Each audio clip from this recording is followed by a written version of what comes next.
बताएं, हरियाणा की मनोहर लाल खट्टर युवाओं की उम्मीदों पर कितना खरी उतरी है? बहुत खरी उतरी है सर। अभी है ना, ये सरपंच जैसे इलेक्शन हुए हैं और 50% तो महिलाओं के लिए दिए हैं, 50% इनके जो ये मर्द हैं इनके लिए किए गए हैं कि बराबर बराबर हक मिलेगा। जब कांग्रेस की सरकार थी ये होता था कि जैसे मतलब ज्यादा रिश्वत चलती थी, ये तो सर सबको ही पता। आजकल सर क्या है, बच्चे जो टेस्ट देते हैं, आजकल गरीब का बच्चा भी जॉब लग रहा है। नरेंद्र मोदी क्यों पसंद है आपको? बिकॉज सर अभी रिसेंटली जो उन्होंने काम किए हैं चंद्रयान से रिलेटेड हो, चाहे हमारे ऑल ओवर इंडिया में महिलाओं से रिलेटेड हो, भी आरक्षण पे भी उन्होंने महिलाओं को छूट दी है, तो उसके रिगार्डिंग हमें नरेंद्र मोदी बेस्ट लगे। जो कि पिछले एक सालों में कितने नेता आए हैं सर हमारे ऑल ओवर इंडिया में, क्या उनमें से किसी ने भी राम मंदिर को लेकर सोचा भी नहीं था सर? नहीं, जैसे कांग्रेस दम भर रही है आने वाले लोकसभा चुनाव में। राहुल गांधी जी बार बार जैसे ये पिछले दिनों भारत जोड़ो यात्रा निकाली थी, अब न्याय यात्रा निकाल रहे हैं, तो क्या लगता है कि कांग्रेस को इससे कुछ फायदा होगा देश के लोकसभा चुनाव में? और हरियाणा के विधानसभा चुनाव में थोड़ा ही समय शेष बचा है।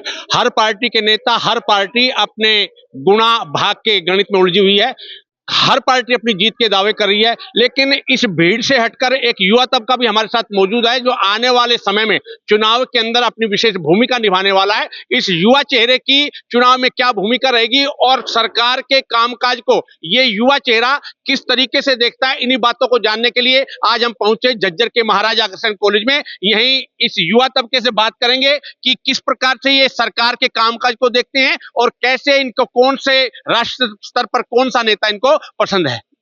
हरियाणा तक में आपका स्वागत है। आने वाले समय में लोकसभा चुनाव भी होने वाले हैं, विधानसभा चुनाव भी होने वाले हैं, तो राष्ट्रीय स्तर पर आपको कौन सा नेता पसंद है? सर नरेंद्र मोदी।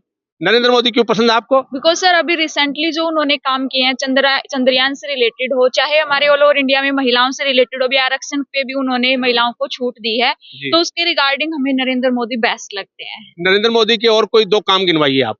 सर अभी रिसेंटली चंद्रयान हुआ है, अभी महिलाओं को 33% भागीदारी दी गई है। अभी वो इसमें जो भी सरपंच चुनाव होते हैं, गांव में इलेक्शन होते हैं, उसमें भी उन्होंने बोला है कि उसमें भी आरक्षण दिया जाएगा। नहीं, राम मंदिर की भी कोई राम मंदिर सर सबसे बेस्ट, तो भी उन्होंने रिसेंटली राम मंदिर वाला जो कार्य किया है वो तो सर दी बेस्ट है। जैसे राहुल गांधी का बयान आया है कि अयोध्या में जो शो था वो मोदी का शो था, राम मंदिर की कोई पूरे देश में कोई लहर नहीं, इसको किस रूप में देखते हैं आप? नहीं सर, जो नरेंद्र मोदी ने राम मंदिर को लेकर ये जो कार्य किया है, जो कि पिछले एक सालों में कितने नेता आए हैं सर हमारे ऑल ओवर इंडिया में, क्या उनमें से किसी ने भी राम मंदिर को लेकर सोचा भी नहीं था सर? लेकिन इन्होंने आते ही जैसे ये कार्य किया है राम मंदिर को लाकर, हिंदुत्व की भावना को जो इन्होंने एक आगे प्रस्तुत किया है, वो बहुत ही सराहनीय कार्य है। नहीं, आपको लगता है कि आने वाले लोकसभा चुनाव में नरेंद्र मोदी को इसका पूरा फायदा मिलेगा? बिल्कुल सर।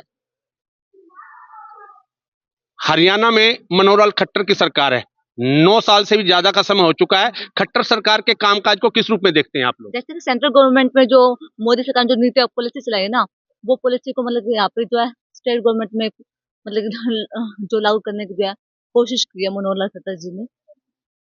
मनोहर लाल खट्टर जी को लोगों की जन भावनाओं के रूप में किस रूप में देखते हैं आप लोग?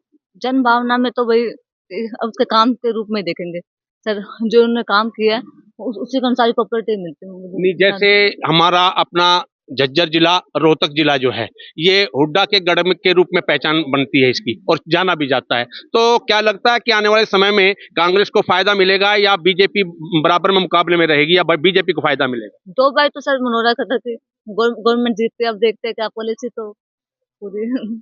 आप बताएं, आपको प्रदेश में कौन सा नेता पसंद है? सर अगर मैं सेंट्रल लेवल पे बात करूँ तो Narendra Modi is the best.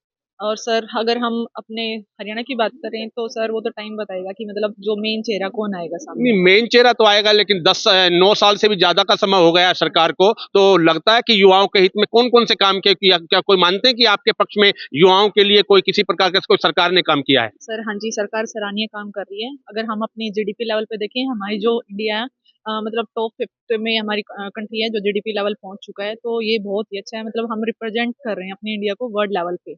तो इवन अगर हम डिफरेंट सेक्टर्स में देखें, हर तरीके से ये काम अच्छा हो रहा है सर। नहीं, जैसे कांग्रेस दम भर रही है आने वाले लोकसभा चुनाव में। राहुल गांधी जी बार बार जैसे ये पिछले दिनों भारत जोड़ो यात्रा निकाली थी, अब न्याय यात्रा निकाल रहे हैं, तो क्या लगता है कि कांग्रेस को इससे कुछ फायदा होगा? सर आने वाले समय में सर डेफिनेटली उनको फायदा होने वाला है, मतलब कुछ रीजंस में होगा ये, पर ये बोल सकते हैं कि कांटे टक्कर होने वाली है। नहीं तो जिस प्रकार से मोदी के जो कार्यकाल में जो काम हुए हैं उनको किस रूप में देखते हैं आप लोग? सर वो जो कार्य कर रहे हैं वो एक, अगर हम बात करें प्राइवेटाइजेशन हो रहा है तो ये अगर हम देखें तो हर लेवल पे ये अच्छा काम हो रहा है। डिफरेंट डिफरेंट सेक्टर्स हैं, चाहे हम बात करें जीडीपी लेवल पे देखें, अगर हम इकोनॉमिक सेक्टर में देखें प्राइवेटाइजेशन, सर अच्छा ही काम हो रहा है। आप बताएं, हरियाणा की मनोहर लाल खट्टर युवाओं की उम्मीदों पर कितना खरी उतरी है? बहुत खरी उतरी है सर। अभी है ना, ये सरपंच जैसे इलेक्शन हुए हैं और 50% तो महिलाओं के लिए दिए हैं, 50% इनके जो ये मर्द हैं इनके लिए किए गए हैं कि बराबर बराबर हक मिलेगा। और इनके लिए भी बहुत प्रसिद्ध है। और राम मंदिर जो नरेंद्र मोदी जी ने बनवाया है, ये भी बहुत बहुत 500 सालों के बाद जो इनके ऊपर वो बना हुआ था, मस्जिद सी थी, वो 500 साल केस चला था, अब वो केस हट गया है, पूरा क्लियर कर दिया। और राम मंदिर इतना बनाया कि पूरे विश्व भर में इतनी उल्लास थी कि बहुत तो सब। आपको लगता है कि आने वाले समय में बीजेपी को इससे फायदा मिलेगा? हाँ सर, फायदा मिलेगा अगर हम साथ देंगे, हमारी युवा पीढ़ी सारी साथ देगी तो मोदी जी बहुत ऊपर। विपक्ष पूरी तरह से प्रचार कर रहा है कि 9 साल के कार्यकाल में, मनोहर लाल खट्टर के कार्यकाल में बेरोजगारी दर बढ़ी है और हरियाणा पूरे देश में बेरोजगारी नंबर 1 आ गया है। इसको लेकर के आप क्या कहेंगे? सर ऐसा नहीं है सर, बेरोजगारी खत्म हुई है, जबकि ऐसा पहले तो सर क्या होता था, जब कांग्रेस की सरकार थी, ये होता था कि जैसे मतलब ज्यादा रिश्वत चलती थी, ये तो सर सबको ही पता। आजकल सर क्या है, बच्चे जो टेस्ट देते हैं, आजकल गरीब का बच्चा भी जॉब लग रहा है, हर किसी को ये फायदा हुआ है। अब देखो सर, जो टेस्ट देगा वही क्लियर करेगा। पहले रिश्वत का काम चलता था, जैसे जिसकी पहुंच थी आगे तक, एमएलए से कह दिया उसकी जॉब लग गई। आजकल ये सब खत्म हो गया है। नहीं, आप मानते हैं कि जिस जैसे सरकार दावा करती है कि पर्ची खर्ची को खत्म किया गया है, तो क्या मानते हैं कि पर्ची खर्ची खत्म हुई है? सर देखा जाए पहले जितनी होती थी उससे तो बहुत ही मतलब फर्क पड़ा है, हुई है जहाँ तक, और सर हमें पता नहीं इतना। कोचिंग सेंटरों में जिस तरीके से कोचिंग सेंटर हैं या और कोई ट्यूशन सेंटर है, वहां पर जो है ना, जिस प्रकार से पढ़ने वाले बच्चों की भीड़ लगी है, तो इसको किस रूप में देखते हैं कि क्या बच्चा उस लाइन पर आ गया कि आने वाले समय में जो बच्चा मेहनती होगा, लगनशील होगा, वही जॉब में जाएगा? बिल्कुल सर, आगे जो बच्चे पढ़ेंगे उन्हीं को ही जॉब मिलेगी, क्योंकि नो पर्ची और खर्ची को तो सर खत्म ही कर दिया है। अगर जो बच्चा पढ़ेगा वही आगे जाएगा। रिश्वत और भ्रष्टाचार सरकार ने बिल्कुल खत्म कर नहीं, दिया। आपका कहने का मतलब यही है कि पढ़ेगा इंडिया तो बढ़ेगा इंडिया। बढ़ेगा इंडिया, बिल्कुल सर, पढ़ेगा इंडिया तभी बढ़ेगा इंडिया। तो सरकार से कोई किसी प्रकार की कोई डिमांड आप लोग रखना चाहते हैं? कोई किसी प्रकार की सरकार के इस कार्यकाल में या पिछले कार्यकाल में कोई कमी रही तो सरकार आने वाले समय में उसको पूरा करे, तो ऐसा कोई आप चाहते हैं? हाँ सर, इनको लड़कियों के रिगार्डिंग, जो स्टडी के रिगार्डिंग जो थोड़ी सी और पहल करनी होगी, क्योंकि बहुत सारी लड़कियां हैं आज भी गांव में जो कि सिर्फ स्कूली शिक्षा तक ही सीमित रह जाती हैं। तो सरकार को लड़कियों को स्कूली शिक्षा तक पहुंचाने के लिए भी थोड़ा और कार्य करना पड़ेगा।